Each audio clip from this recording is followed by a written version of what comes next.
Welcome to the Fat Fueled Family podcast, where every week Danny and Maura Vega discuss topics that help families live a healthy and active lifestyle with their little ones, including nutrition and training, peaceful parenting, education, and mindset. To stay up to date, make sure to hit subscribe on this podcast and check out the blog at www.fatfueled.family. You can also find them on Facebook and Instagram at dannyvega.ms, at fatfueledmom, and at fatfueledkids, and Fat Fueled Family on YouTube. Enjoy the show. This week on the Fat Fueled Family podcast, we have return guest Brad Kearns. Brad is a New York Times bestselling author, Guinness World Record-setting professional speed golfer, number 3 world-ranked Masters age 55 to 59 track and field high jumper, and former national champion and number 3 world-ranked professional triathlete. He has written 20 books on diet, health, peak performance, and ancestral living, and is a popular speaker, retreat host, and face of the Primal Blueprint online multimedia educational courses.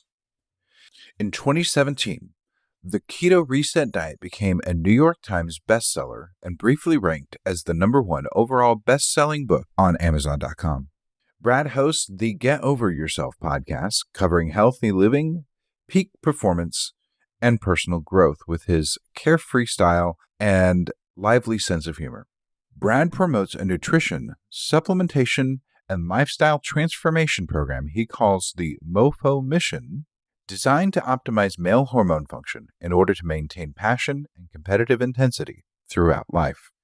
His signature morning regimen is a 6-minute plunge into a chest freezer filled with 38-degree Fahrenheit water to build focus, discipline, and a natural hormone boost.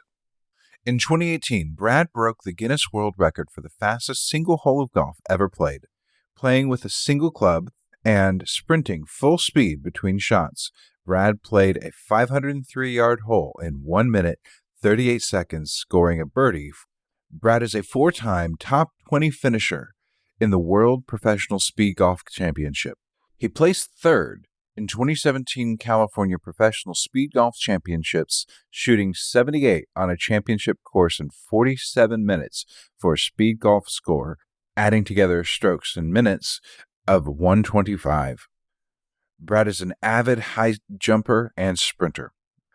In February 2020, competing in the high jump in the Masters age 55 to 59 division, he cleared a 5-foot jump, which ranked him number 1 in the U.S., and number 3 in the world. His 400-meter time of 1 minute 4 seconds ranked him number 3 in the USA.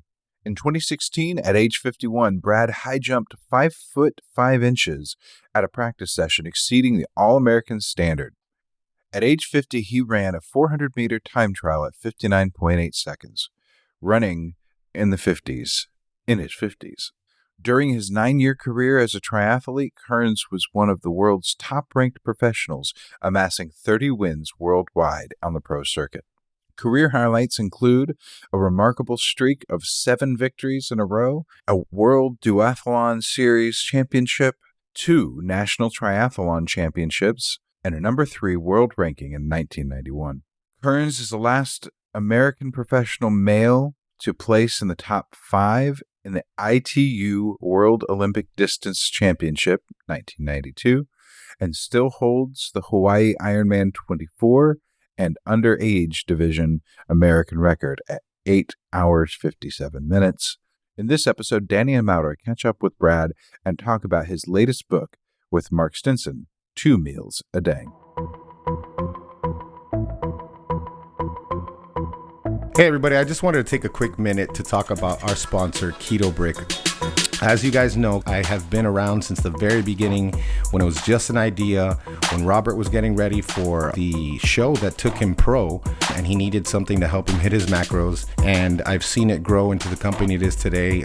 Just so proud of my friend, and I'm so proud of the company he's built, the people he's been able to help, as he has several people who work for them, and so he's actually helping people make a living doing this now, which is just unbelievable and so inspirational to me. If you don't know what Keto Bricks are, they are shelf-stable fat bombs, for lack of a better term. They are 1,000 calorie bricks, and they have great ingredients.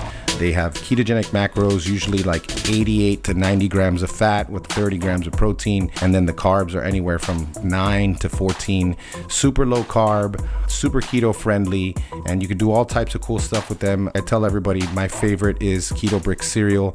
I chop it up into little chunks and serve it with a bowl of cereal with almond milk or goat milk, which is my favorite. They have several flavors. They now have vegan and whey options. So they have the whey protein peanut butter as well as the old school pea protein peanut butter, which either one of them is easily in my top two.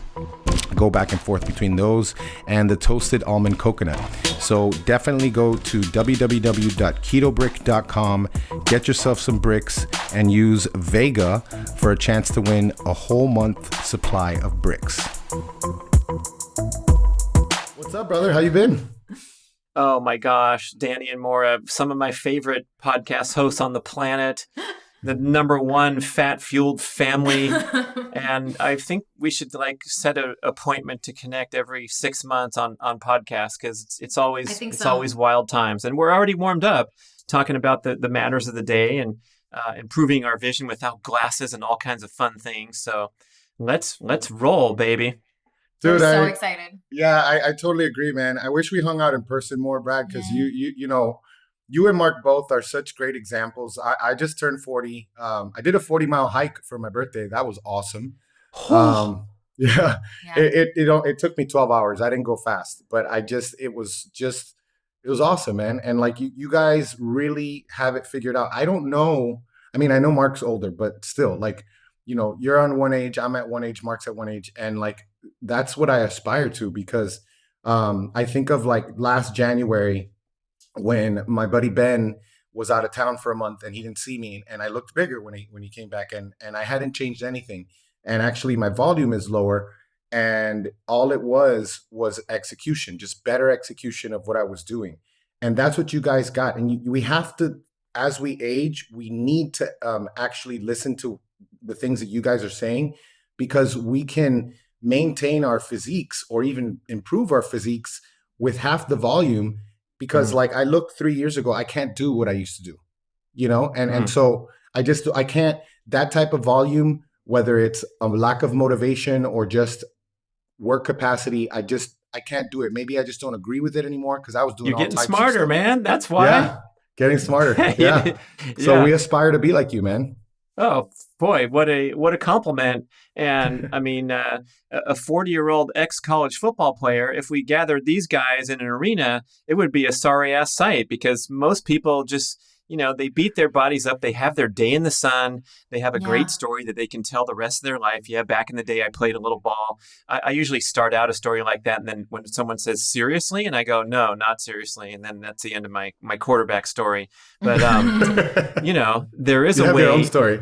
Yeah, there is a way to solve this riddle, besides just sitting back and watching aging take hold. And it's become, you know, much more interesting to me now. I'm age 56. I'm still trying to compete and do these crazy athletic goals. But there's so many things we took for granted back in the day, where, you know, mobility, flexibility, injury prevention, or, you know, exercises prescribed by the physical therapist. I didn't care about any of that stuff. I need to go get my mileage in, and I'd go slam out another 80-mile bike ride and come home and eat food and take a nap. But now I'm starting to calculate, like, I think around half of my time devoted to fitness, working out, is going to be in the area of mobility, flexibility, injury prevention, strengthening imbalances, things like that. And it might not be as much fun as just heading, you know, rushing into the gym. You're 5 minutes late. You go in there and pretty soon you're slamming, or you're, you know, off on the road doing your workout. But it doesn't work that way, especially as we get older. So one of the things I'm super excited about is my morning routine. I know this is not on our template of stuff to talk about, but if you go look at YouTube, Brad Kearns morning routine, I've done this thing every single day for 4 years without an interruption. So it's like a streak that means a lot to me. And the routine has become more and more difficult. I throw in extra things over time. in a very comfortable manner. So it remains a habit. I don't have to stress about whether I'm going to do it or not. But I feel like it kind of raises my foundation from which I launch all my formal fitness endeavors.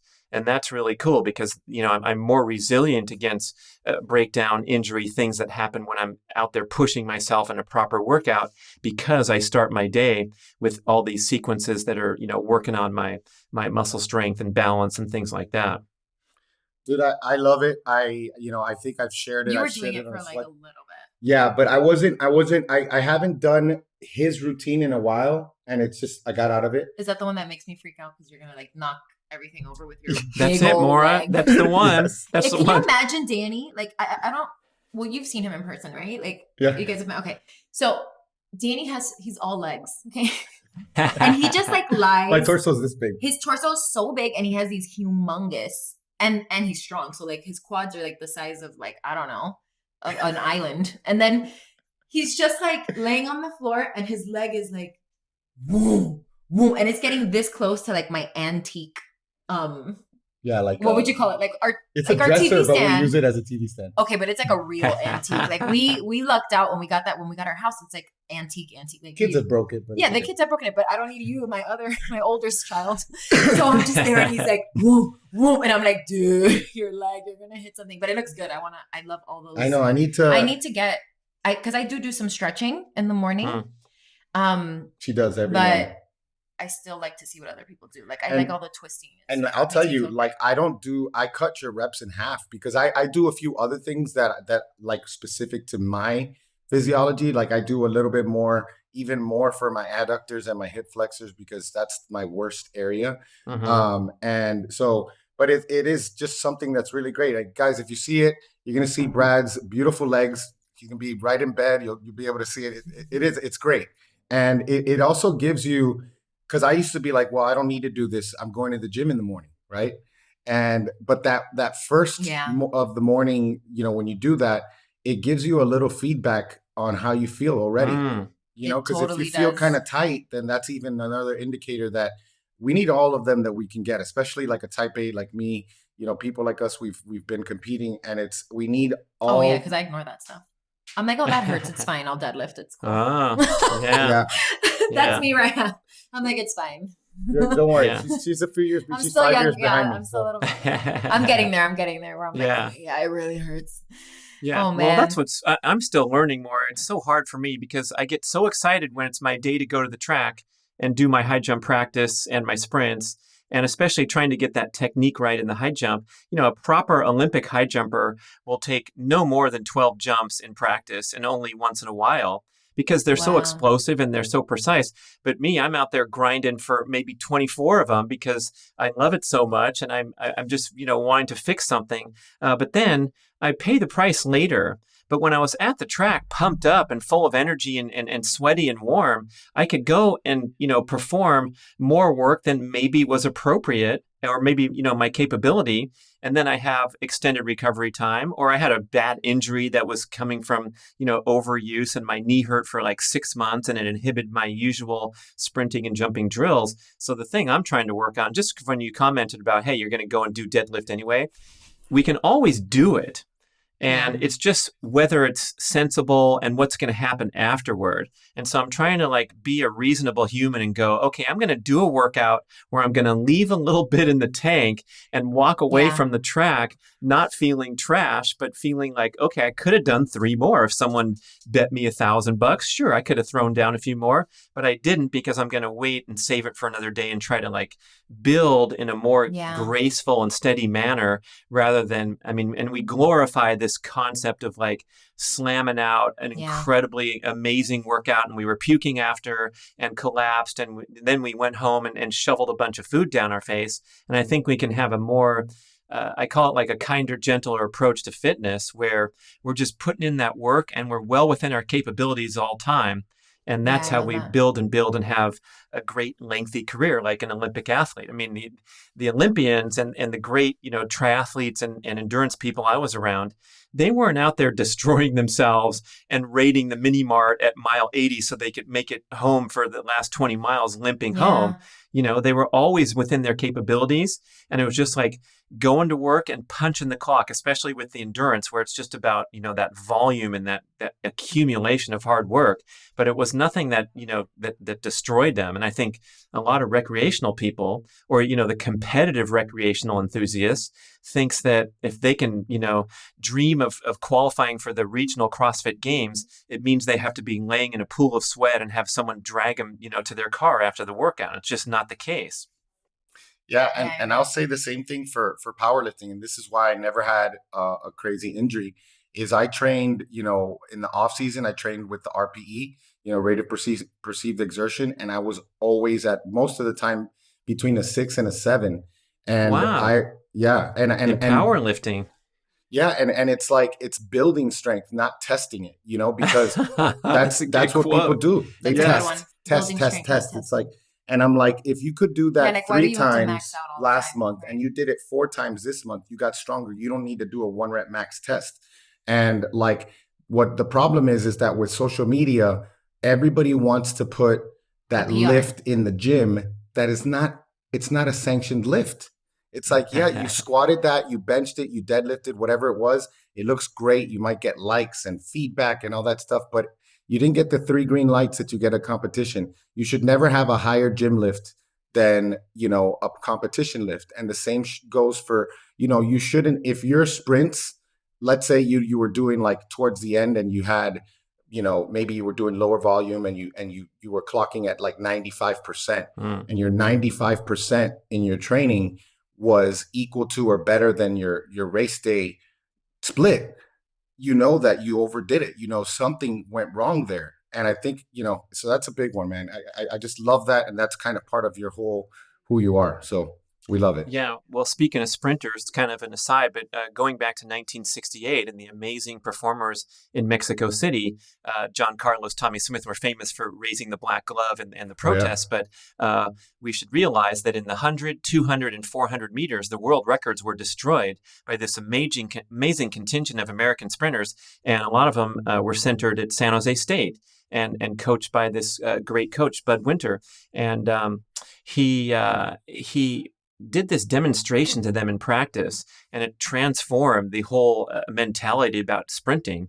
And now you see today the athletes with their face relaxed and their cheeks are bouncing up and down and their hands are relaxed as they run. They're trying to stay relaxed no matter what.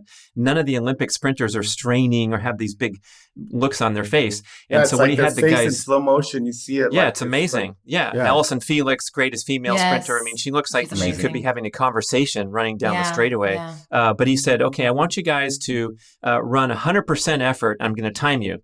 And so they did a time trial in practice for whatever, a 60-meter sprint or whatever. And he timed them. And they said, okay, I want you to go back and do 95%.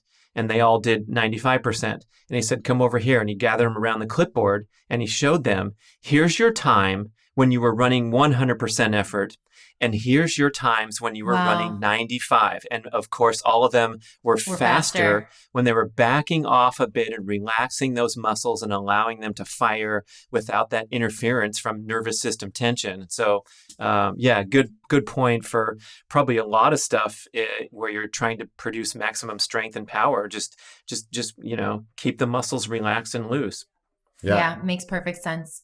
That's very interesting. I love that. I love stuff like that. So, all right, well, let's get into some of our questions. And I know we asked you this question the first time you were on the show, but hey, things change. So, problems change. And so we want to know, right now, what is the most critical problem that you are currently trying to solve?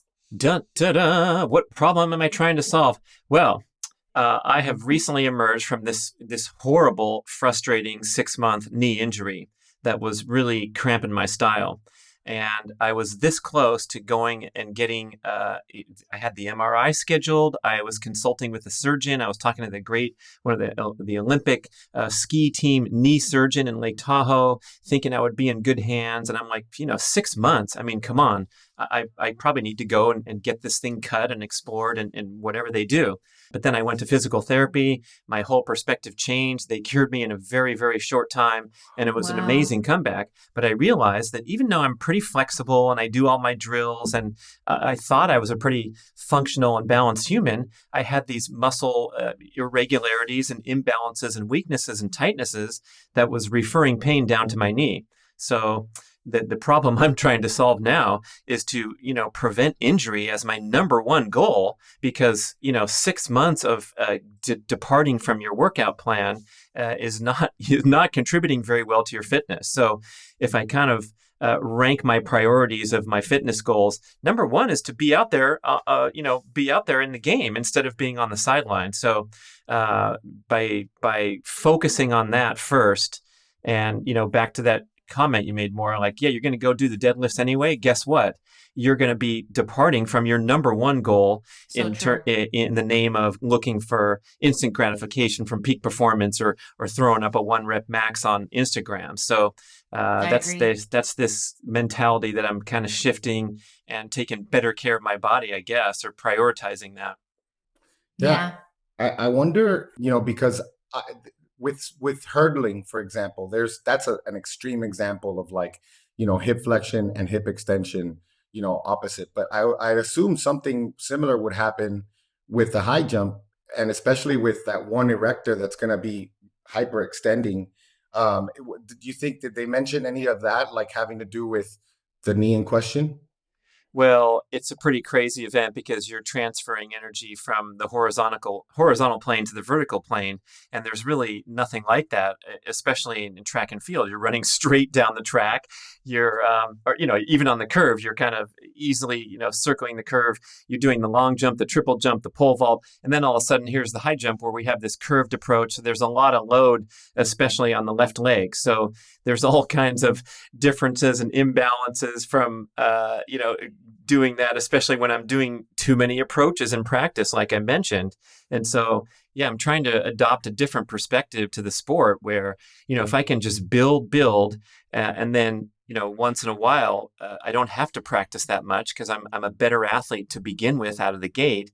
And I can just kind of perfect things rather than risk injury with overuse and repetition. And this is a change in mindset necessary because, as you know, I'm a longtime endurance athlete. My main athletic focus was triathlon. I was a pro for 9 years, and I was out there training for hours and hours every day. And this endurance mentality is to push through it and to make sure you keep your mileage high and your volume. And that was what the sport's all about. And no complaining if you're tired or your muscles are getting fatigued. You just keep going. But in the power and the explosive sports, especially the Olympic sprinters, if they have the tiniest little twinge in their hamstring warming up, they will pull out of an important event right on the spot and say, sorry, they're like thoroughbred racehorses. They're so finely tuned. And, we need to embrace that kind of mentality with all of our bodies where, hey, if your shoulder hurts, don't do those exercises. Rest for 4 days and work on your legs. And that way, I think we can progress without these constant interruptions from injury and breakdown and burnout. Yeah. And it's great for the mindset because, it's like the same. I don't know if you've ever heard that Jocko Willink video where he says good, like everything is like, you didn't get the promotion, good. You got injured, good.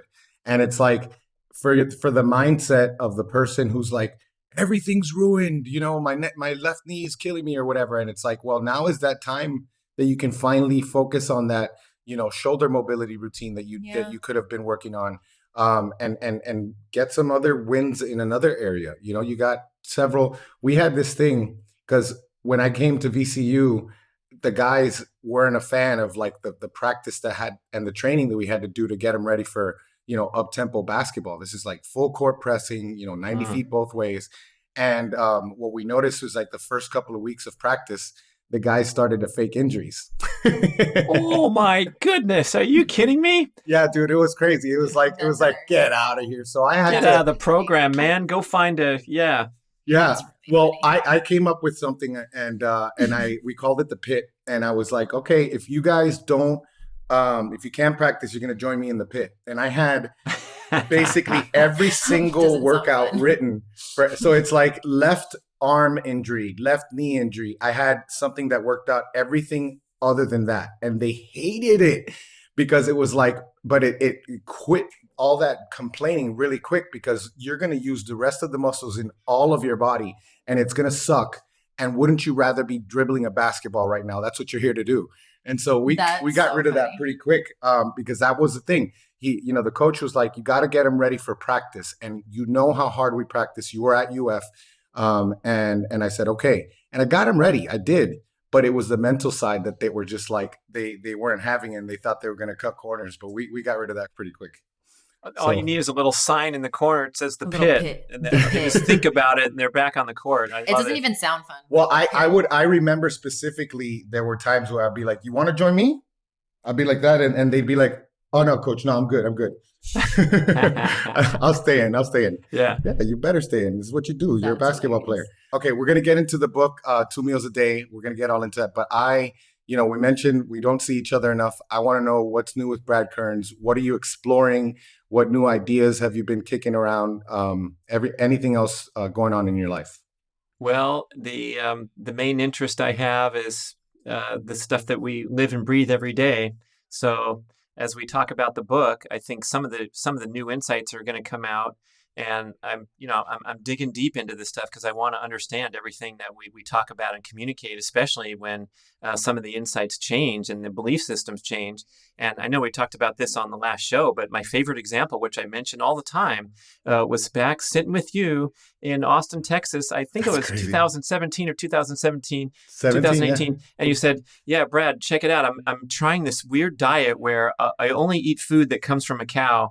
And after 30 days, my blood numbers have all improved. I'm stronger in the gym. I have less body fat. And I'm like, yeah, whatever, man. Good for you. That's really interesting. And I shook it off without a second thought. And now we have this carnivore diet movement, which is really strong. People are healing from autoimmune and inflammatory conditions by eliminating plant foods and not eating their vegetables or their salads and things like that. But it took me a couple of years of just information floating around in my head and listening to you further, listening to Saladino and Baker and Amber O'Hearn and Michaela Peterson. And then finally, kind of opening to this idea that maybe the boilerplate stuff that we've been communicating needs to be reflected upon further. And I'm not one of those sufferers from plant toxins that's ruining my life, but I kind of drifted further in that direction to try to emphasize the most nutrient dense foods on the planet, which happen to be almost entirely animal foods if you rank them.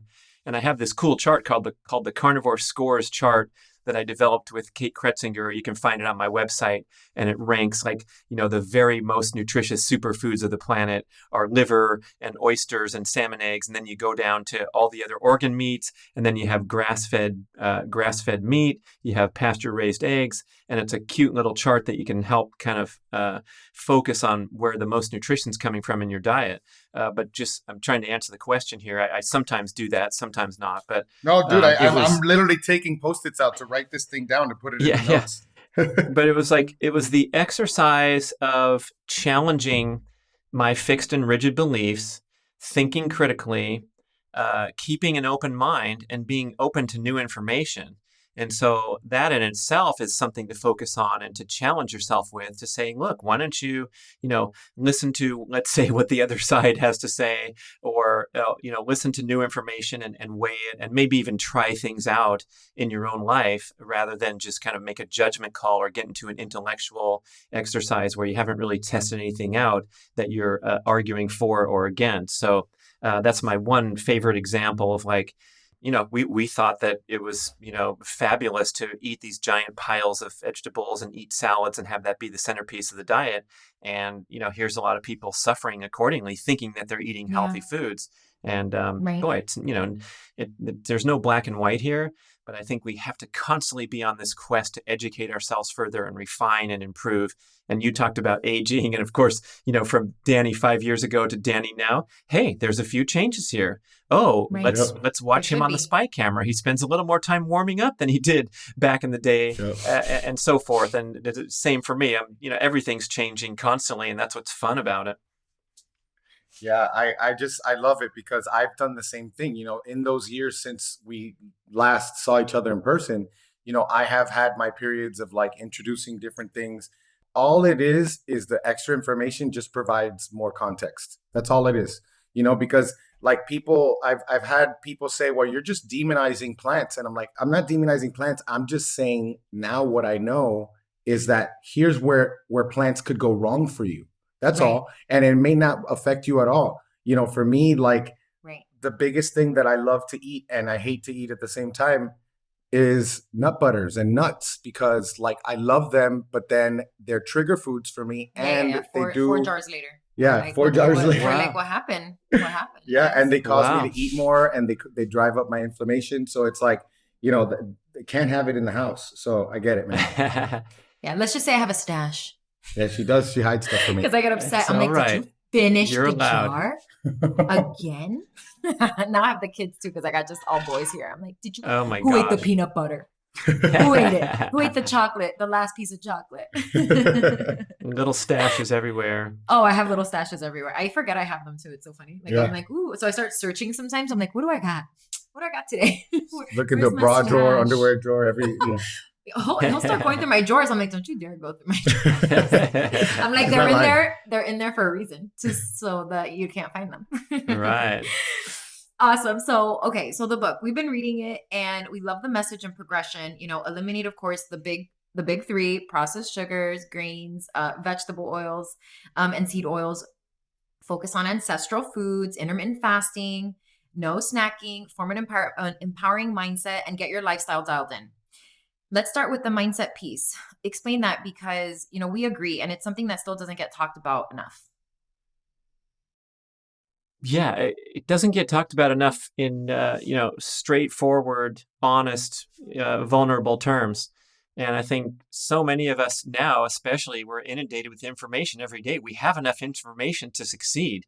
Almost everyone, except for some people that are influenced by really flawed and dated conventional strategies for weight loss, and the major purveyors of WW. They used to be called Weight Watchers. Now I guess it's better to say WW. But some of this programming that's just been gimmicky and proven to be flawed and ineffective, but people are still devotedly following it. Same with the fitness scene, where people are advocating for an overtraining approach. That's the essence of what triathlon training, ultra running, marathon training, the group training programs where they push people through these 6-month programs, and then you go race a destination event, and the attrition rate and the disappointment and failure and struggle from people being pushed in the wrong direction is a tough one. But let's say we do have, armed with good information, we know we shouldn't be eating these foods.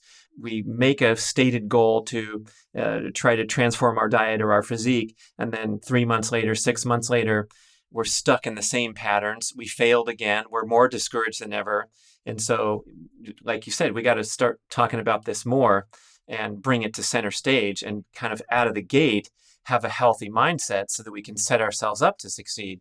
And there's some, little tidbits that I've come across that are really interesting to me. One of them was from John Assaraf, the best-selling author and brain training expert. He wrote a book called Inner Size, and he made an important point that, like, if you're going to set a lifestyle transformation goal, set a really tiny, ridiculously easy goal that if I asked you, can you stick to it, you would scoff and snort and go, of course I can. What, a 3-minute morning routine? Of course.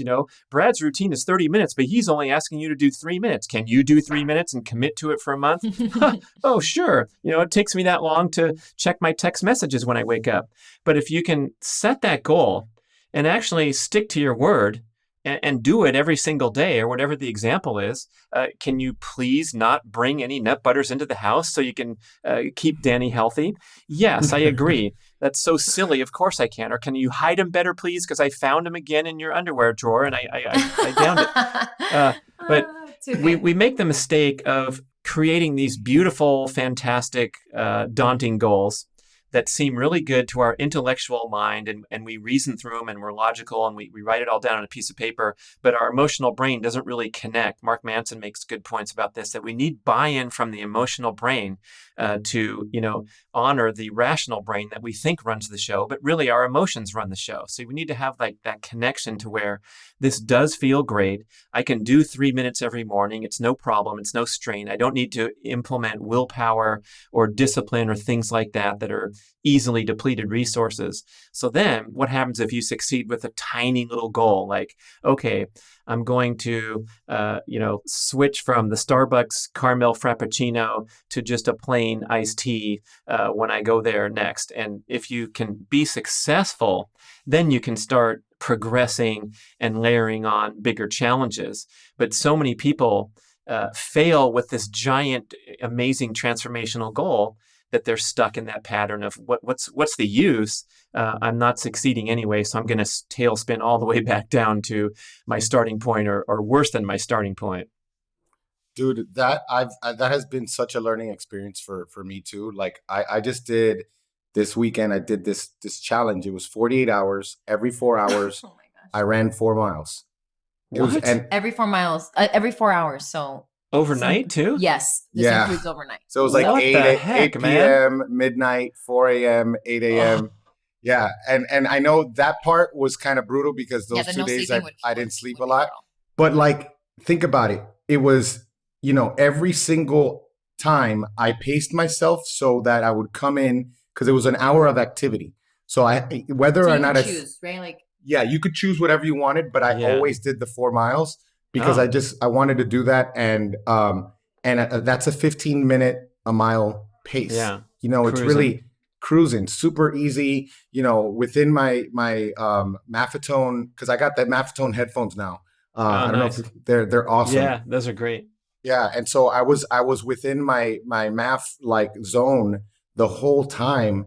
And it's like, you look back and it was like, I just did 49 miles, because a few change, a mile. So you did 49.6 miles in 48 hours. Oh, a little extra. And, yeah. I mean, it's just because it was like 4.1, 4 point. I was just timing it so that I would come in just over. And like, you could tell that to anybody, cut it in half and say 2 miles every 4 hours.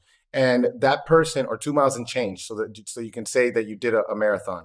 And, all of a sudden you look back and it's like, I ran a marathon this weekend and all I did was run 2 miles every 4 hours, and it's like that. I just love that idea because it was simple. It wasn't a complicated task. And that's exactly what you're talking about. And then you add another one. Obviously you don't do it every 4 hours, but like, you do something simple. Like for me this year, it's got to be attainable. I'm jogging a mile every day. At least jog 1 mile every day. And it's just 1 mile. Yes, a mile. And I'm literally like, a lot of the time I'll do more because I'll walk a little bit to warm up after, maybe 10 minutes of walking. And then I'll start jogging a little bit and I'll maybe do 2 or 3 miles or 2 miles, but it's nothing. And it's just, you become like unconsciously competent because you're just doing simple tasks, so right. I totally love that whole thing you talk about. And I think you're right. Like, why is it that the people who need it the most don't listen? Because it's like the elite athletes know, this is one of those things that has stuck with me ever since reading Primal Endurance. You mentioned like that the majority of the weekend warriors, the typical person, are spending 50% of our time in the black hole, which is that I always tell, in case anybody doesn't know, it's the space between your maximum aerobic heart rate and your anaerobic threshold. And, the elite athletes are doing 80 to 90%. Guess who's training 80 to 90% in his Maff zone? This guy right here. And I feel fantastic. I haven't lost muscle. I burn a ton of fat. I'm after reading your book, I'm like, okay, I'm in a good place because I can eat. I can train in the morning, a lifting workout, and finish at like 9 and still eat at 12. You know what I mean? So I'm not like, because I know that's a thing. Like, one of the things in the book is like, test yourself and see how far you can go without eating after a workout. And if it's like you have to eat right after, there's a little bit of insulin resistance, and it's probably because you're training too hard. Even if you're like this, person who looks like they're in shape. So Interesting. I love that. Well, I want to switch a little bit because sometimes that's very interesting. sometimes you're Because I was hungry. wondering why sometimes I am starving after a workout and sometimes I'm not, right? Like, and it is after a harder workout. But sometimes you could have like eaten less yesterday too. I mean, those are other Yeah, factors. that's the thing. I'm not very consistent. Yeah, but because he just does all intuitive. Yeah, I'm very intuitive, but I need to watch out with that actually because I will intuitively undereat is my problem. Wow. So she'll have to track to make sure she's eating enough. I can just especially being keto, even worse because I don't really feel hunger. I feel the way that I feel like I need to eat is like I feel like I need energy. I'm like, okay, I don't have energy now. Your gas tank is low. I'm like, my gas tank is low. Yeah, I feel like I you're need well fuel. beyond. Yeah, it's not like that hunger that I'm like, oh, oh my gosh, I just need to eat. It's just. I don't even experience that anymore. When I eat, it's because if it's anything other than energy, it's because I'm excited to eat whatever I took out. Yeah. But you see, I do sometimes after my workout, which is that hunger. Yeah. Sometimes after the workout, I'll feel that. That's like the only time. Yeah. But not every time. But that's interesting. Yeah, that makes sense. Yeah, Rob Wolf's talking about that. I really love his point. He gave a great soundbite to me during our interview. He said, if you want to live longer, lift more weights and eat more protein.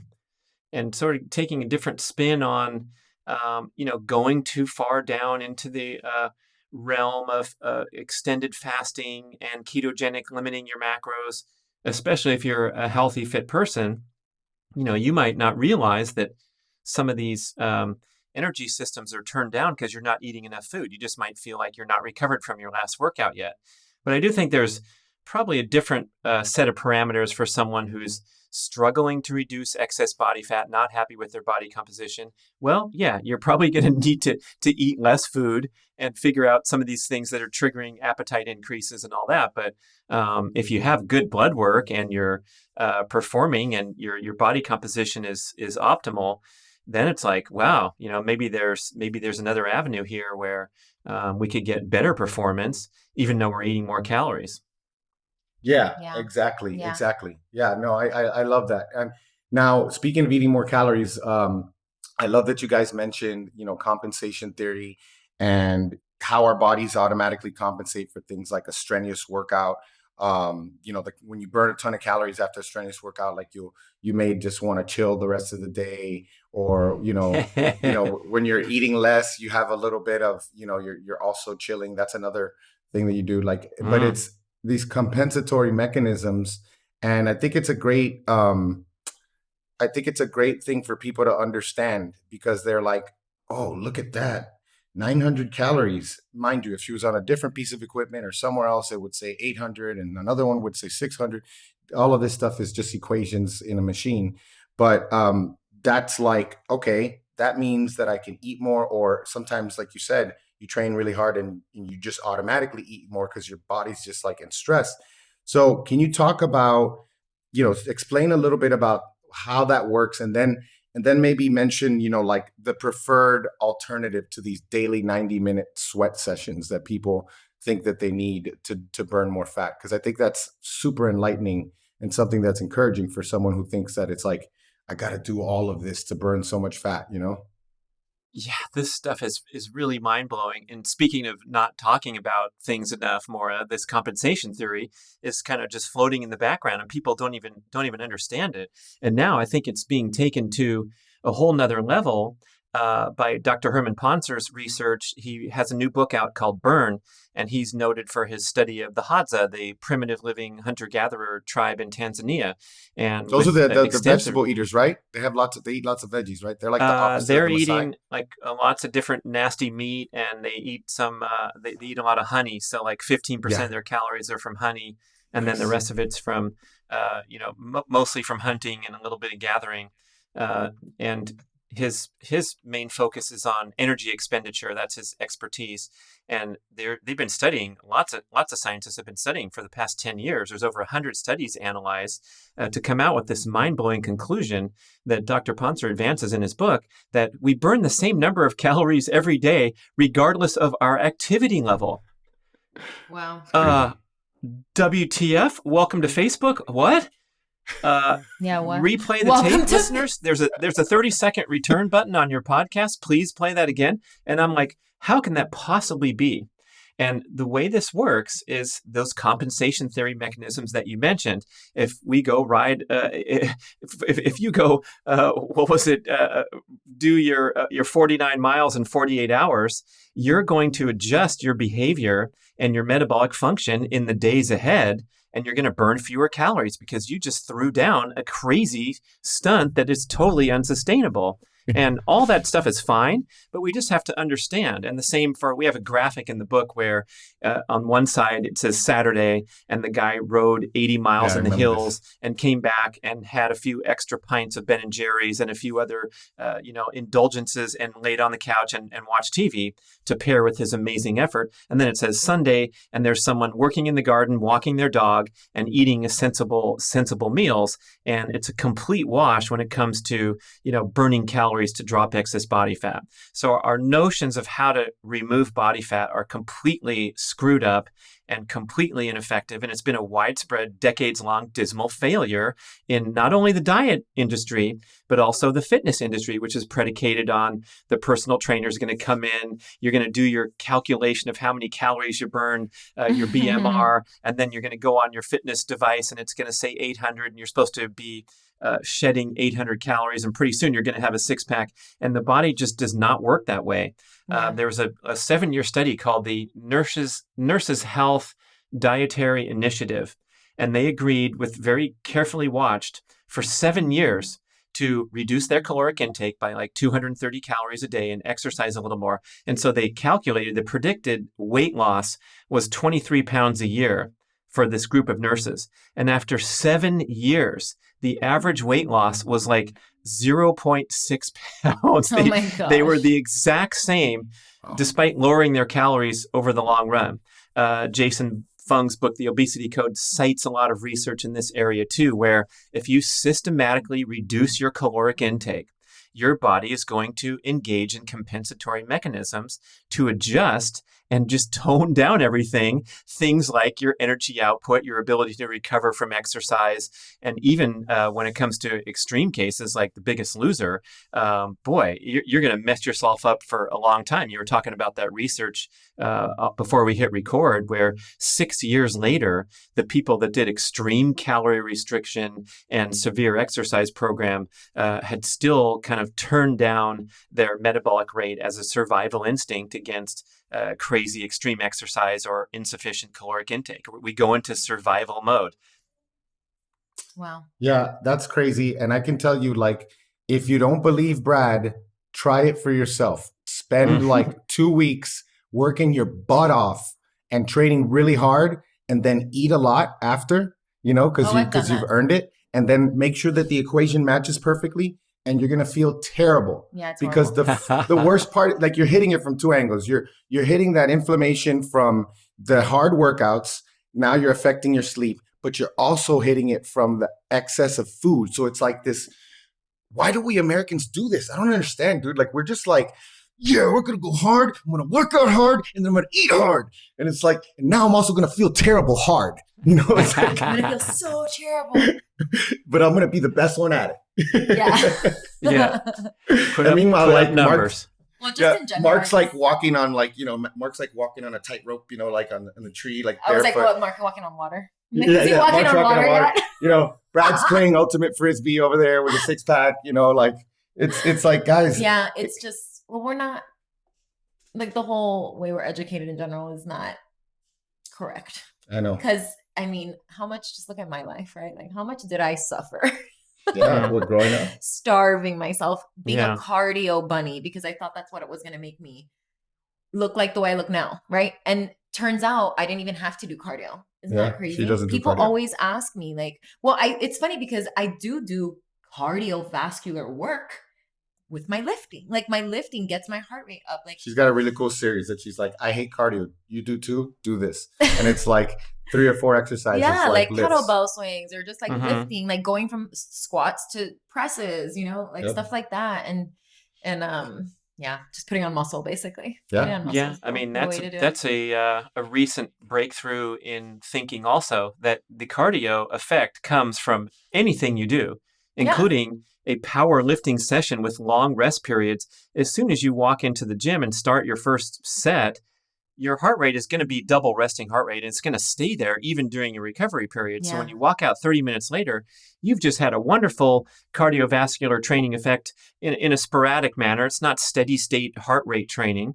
And the only reason to do that is for performance goals. So if you're training for your half marathon, yeah, you got to go out there and put in miles.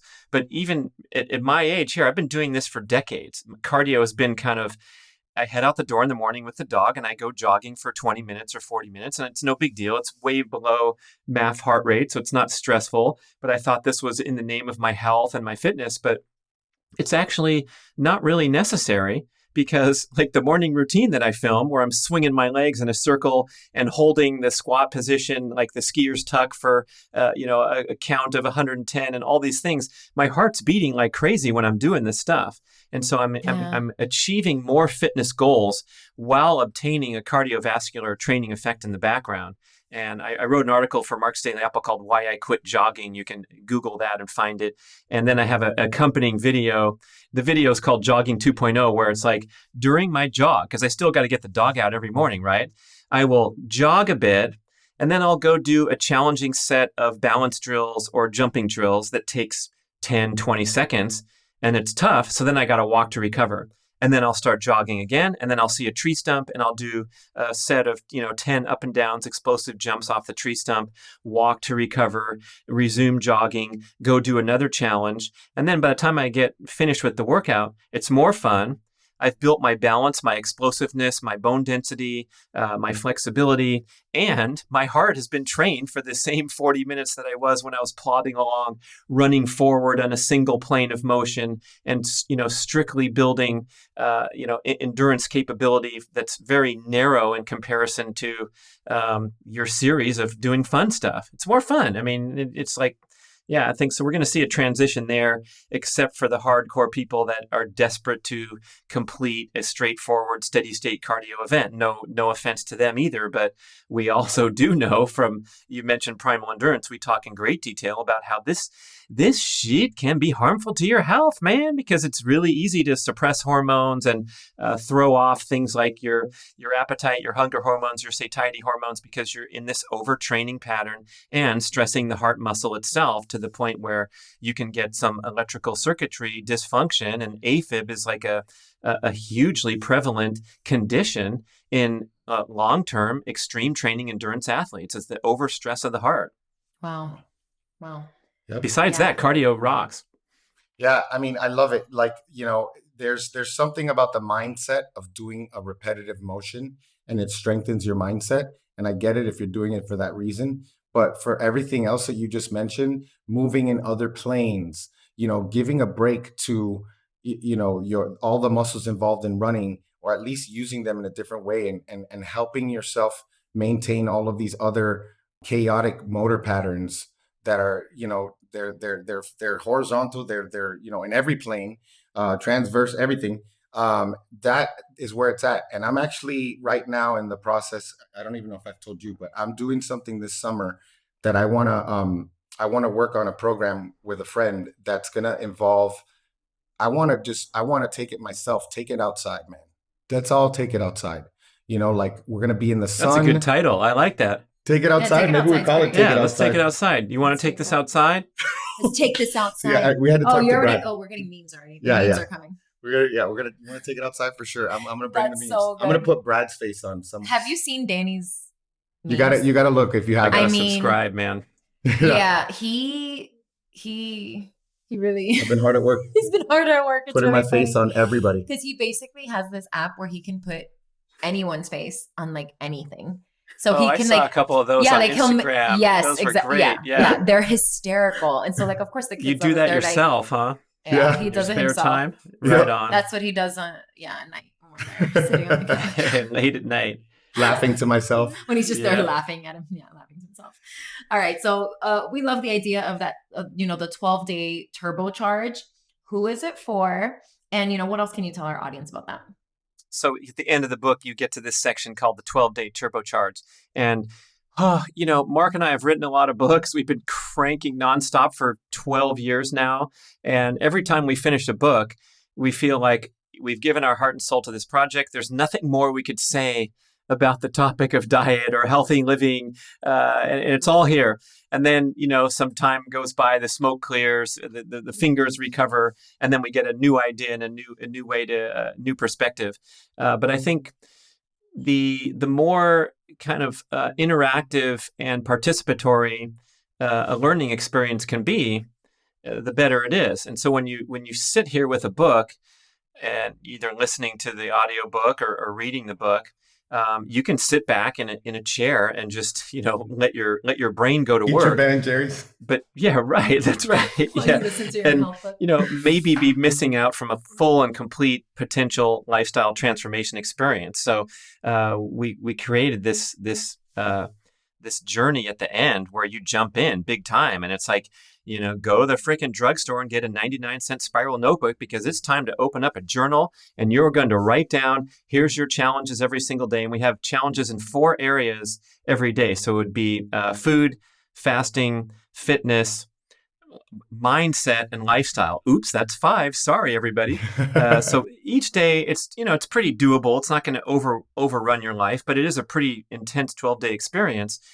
Some of the challenges might be just journal related. So for mindset, we're going to talk about some of the self-limiting beliefs that you harbor about body composition, dieting, past failures, and you're just going to journal through this. But in the area of food, let's say today is the day that you're going to go down and purge your pantry and your refrigerator from anything that contains industrial seed oils or refined sugar, and then write about the experience. What are the main things you threw away? What are the stuff you missed, the next day? That was good. My maple syrup is gone. I couldn't eat my pancakes. And so at the end of 12 days, you're going to have huge exposure to the many things that we discuss in the book that we recommend can be helpful. One of them's the morning routine that I talk about, and I do flexibility, mobility drills. So you're going to design one on one of those days. And then, okay, fine, at 12 days, you graduate, you go on with the rest of your life.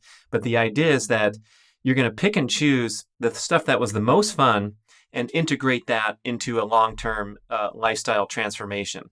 So hopefully it was, some of the fasting exercises that you did and the challenges that you undertook in that area. One of the days is to do a high-intensity sprint workout. So you're going to go through the protocol, you're going to complete this workout, and then hopefully the next time you sprint, because you're not going to be doing that more than once a week, let's say, you have an experience of how to do it properly. And so you can sprinkle these things in over time. Yeah, I love it. Again, going back to what you said before, they're simple tasks. There's nothing crazy about them. But I think the biggest, most unique thing that's going to help people with this one is the thinking part. Where you're because a lot of us we go into something and it's like, oh, I'll play it by ear. Yeah. It's like I'll play it by ear. That you've already given up in your mind. Know when you say, oh, I'm going to play it by ear, right? Because it's like you're actively not. Even I'll try. Yeah, I'll try. I'll try. I told my boys, don't tell me I'm trying. I'm trying to not say I'm trying. Yeah, you're either going to commit to it or you're not. And I'm trying to be more mindful of that. I'll try. Words have meaning. Yeah, they do. And they matter. And if you put something down on paper, you are automatically committing something to yourself, and it hurts because when you when you break your word to yourself, it's psychological. It does something to your psyche. I think I have a question on that at some point. But it's just one of those things where if you don't plan or if you don't fully engage with something versus like, okay, what's the workout? Do this. You're like an automaton, but you're actually journaling. So I thought that was awesome. And I also thought he starts, obviously I'm always going to be looking at, okay, advanced fat loss secrets. Ooh, what's that? And I'm looking through them and they're all great. But I really loved Brian Johnson's failed hunt workouts. So talk about that and what is the goal? Because this is at the beginning. This is before he starts a 5-day fast. And he's a monster. So, talk about that and obviously give some context so people don't just think that that's what everybody should do. Yeah. My main man, Brian Liver King Johnson, people know him as the founder of Ancestral Supplements, the great company that makes the freeze-dried animal organ meats, the 100% grass-fed New Zealand cattle. So a very pure way to deliver the nutrition from animal organs, which so many people fall short of in their daily diet, cooking up liver and heart and getting enough bone marrow in your diet. So he's had this really popular supplement company, but in real life, he is maybe the most authentic ancestral living human you're ever going to find. So we have shows about EMF exposure and Wi-Fi and different things like, Katie Bowman recommends sleeping on the ground instead of a bed. And we take in all this information and it's so interesting. These thought leaders are promoting all these things. But you go to Brian's house in Houston, there ain't no cell phones allowed. There's no Wi-Fi, so there's 100-foot Ethernet cords dangling around all over the place. You just pick one up off the living room floor and plug it in, and that's how you get to work. And his commitment to fitness with his wife Barbara and his kids too, it's truly amazing. And they go on these. He and Barbara both go on a 5-day fast every quarter. Which a lot of people are doing. They're writing about it. That's great. Maybe people are doing 24, 72-hour fasts. And, they're having a whole bunch of bone broth over the 3 days that they're fasting. So it's like, okay, how did that fast go? Can we look up fasting in the dictionary? It means not eating any calories. So your brown rice fast, your juice fast, and all those things are different things. But when we talk about fasting, and trying to connect with our ancestral past, I mean, this is kind of the gold standard.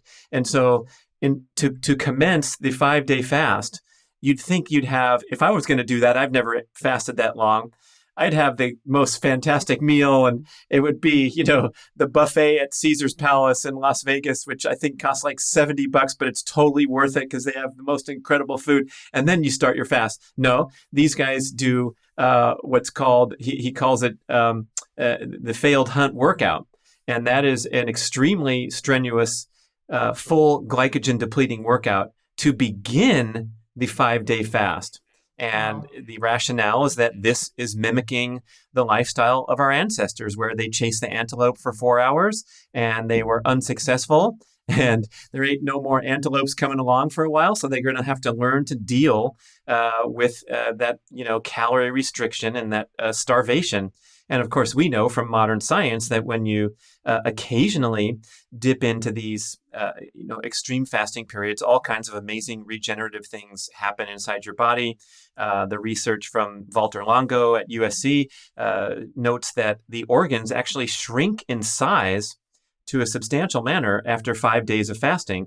And that shrinkage is believing to be the shedding of inflamed, damaged cellular material and regenerating with stem cell production, so that when you do start to eat and return to normal life, you're going to have this renewal effect in organs and systems throughout your body. So it's pretty awesome. It's something to reflect upon, and maybe for most listeners, take a little something away, such as, skipping a meal now and then. You don't have to go on a failed hunt workout into a 5-day fast, but to know that people are out there doing this and testing the results for us. And you mentioned Brian's, physique and his physical performance capabilities.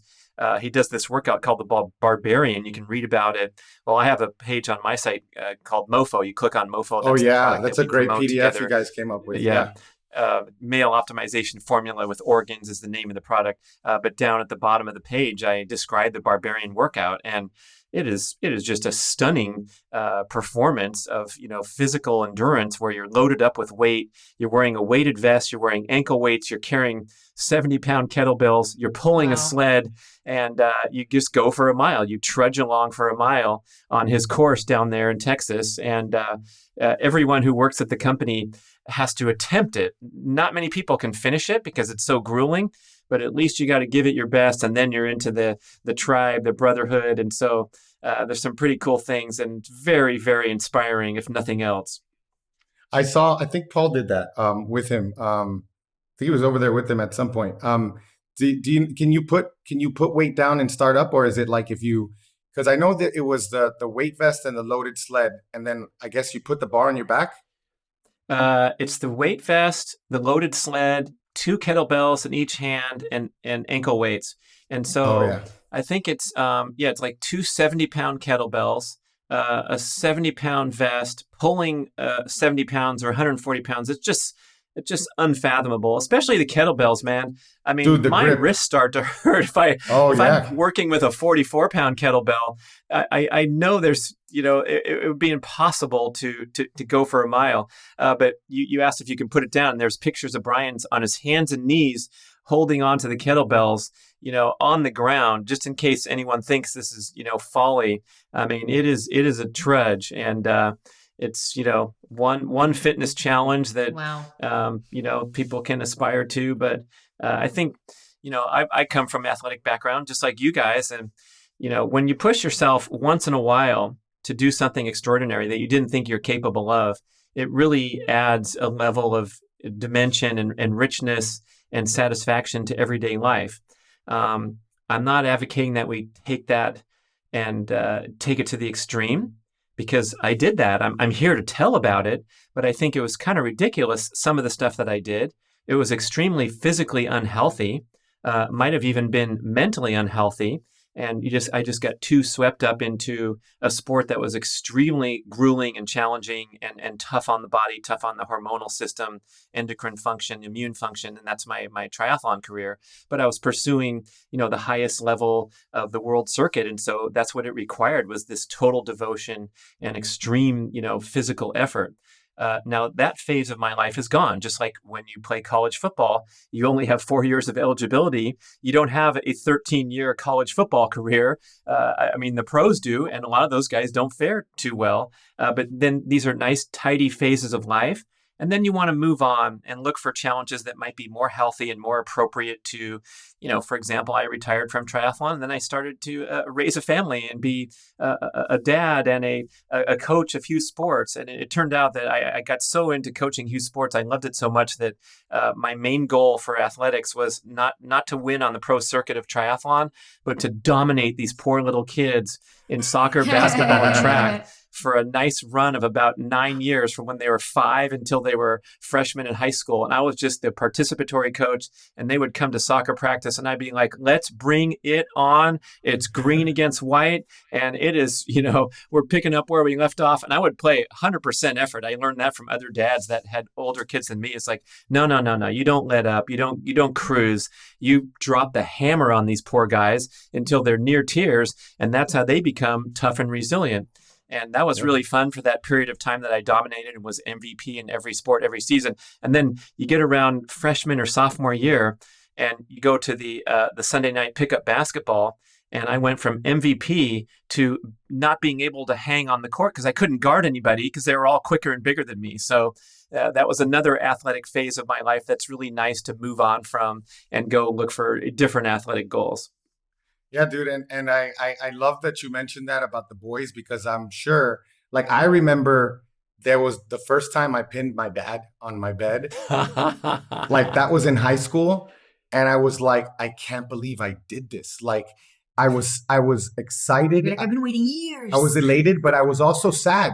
In the back of my head, I was sad. Yeah. But if your boys ever got the edge on you, that's part of the ancient thing that we've been doing forever, where we pass the torch on. Like, you can't just pass on the torch without the effort, because they know deep inside, I always talk about this, that if you say, hey, you're a man, if they didn't do anything to earn it, in the back of their mind, they're going to think, I don't know what you're thinking. I don't believe that was you. Easy.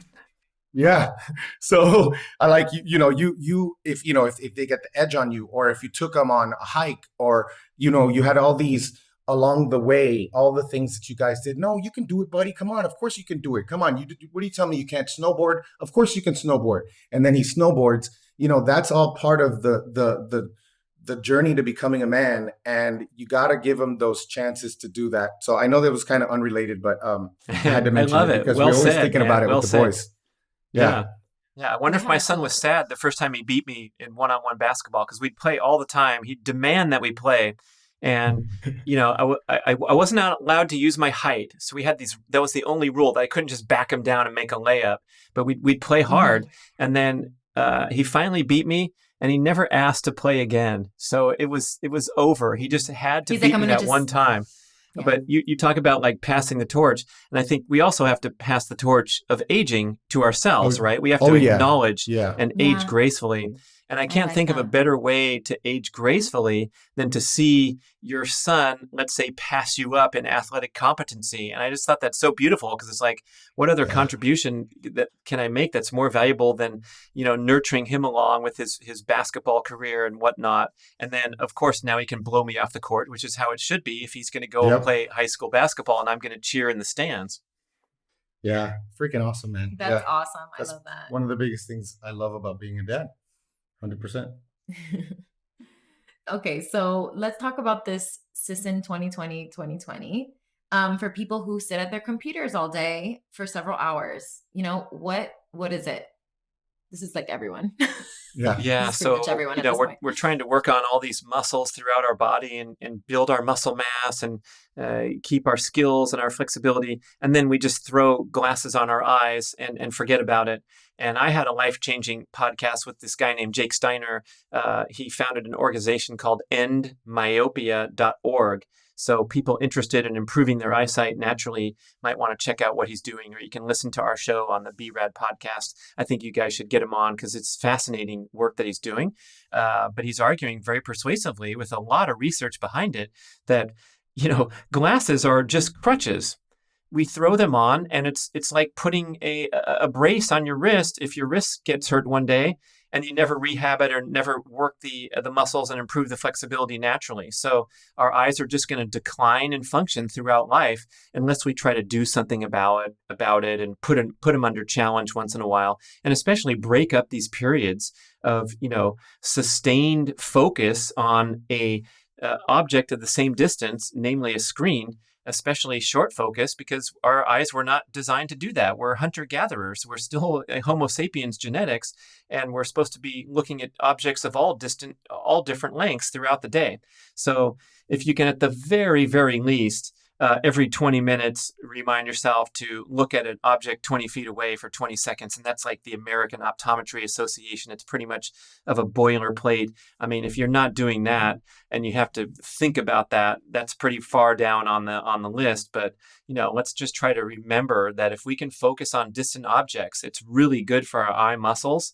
And we added, since you asked what's the 2020, we're adding on to the standard 2020 with doing a set of 20 deep squats right there at your cubicle, at your work desk, whatever you're doing. These little interspersing of brief explosive movement, we call it micro workouts, has a fabulous effect on your fitness level, your cumulative fitness level, as well as your ability to process glucose in the body. Because when you sit still, you start getting worse and worse at processing glucose, meaning that you're going to get tired, fatigued, and crave sugar if you sit on your butt for 3 hours without moving. So if you can get up and do something, and I have these rules and contraptions set up around my house. So when I go into the closet to get another stack of Post-it notes, there's a pull-up bar over the door. So every time I go into the closet, I do at least one set of pull-ups. No big deal. It's not going to hurt my big workout that's planned for tomorrow. If I'm recovering from something, I'm not going to be harmed by one set of pull-ups. Same with my hexagonal deadlift bar that's in the side yard and it's on the way to the garbage can. So when it's time to empty the kitchen garbage, I throw the garbage out and I do one set. Big deal. If I'm going to do a workout out there, maybe I'll do 5 times 5 or whatever I'm supposed to be doing that's actual workout that I can write down in my little journal. But when I throw the garbage away, if I can pair a single set, just like we were talking about earlier, like under the radar, where it's no trouble. I don't have to think about it or worry about it. Just like Danny running 1 mile a day. 1 mile, that's it? Come on, that's nothing. Oh yeah? Let's talk 365 days from now when you have that much work accumulated to the point where it's a total habit that you don't have to think about, but makes a great contribution to your fitness. Yeah. I mean, I love all of these things, man. I mean, I know your consistency. I love that. I feel like I know your house because I know you've mentioned this so many times, like walking outside with the hex bar, doing the, 5 deadlifts real quick, doing the pull-ups real quick. All of these things are how we can sneak in more work that actually adds to our fitness, but it doesn't subtract from our recovery. It's, greasing the groove, especially if you want to do a little bit of kettlebell stuff. It's just ingraining those hopefully perfect habits because your form is good. hopefully you're not greasing the wrong groove. But they're great, dude. And this book is great, guys. We highly recommend it. I think it's just, we're headed in this direction that's moving away from the boxes. It's moving into wide spaces, outdoors, connection with people, walking away from Costco, walking away from the big box stores. Like, we've done it all, man. We used to talk about it, but now 2020 had us, really say, we need to be more authentic. And I think this book is just one of those things. It's a simple plan, simple things. It's not easy because it's literally a lot of habits that people take for granted. But we appreciate you talking to us like always. And you knocked it out of the park again. Another good one. Fat Fueled Family, people, always fun. We got onto some tangents too, man. It was a wild conversation. You can't even describe it out of the gate. You just got to say, listen, you'll see what happens. Yeah, exactly. I love it. Awesome. Thank you so much for being here. Where can people find you online, and any important info you want us to share? Oh my gosh, you just go to bradkearns.com. You'll be entertained with crazy videos. You can watch me breaking the Guinness World Record in speed golf. It only takes a minute and change, because that's how long it took me to play the hole. And I'm just enjoying connecting with, shows like you and the great listeners that you have. And I think everyone's doing their best, and we're having fun together. So listen to the Be Rad podcast as well. I want to get you guys on there one day soon and talk about all the work we're doing and just continue to connect. So thanks for the opportunity. Thanks, man. Absolutely. As always.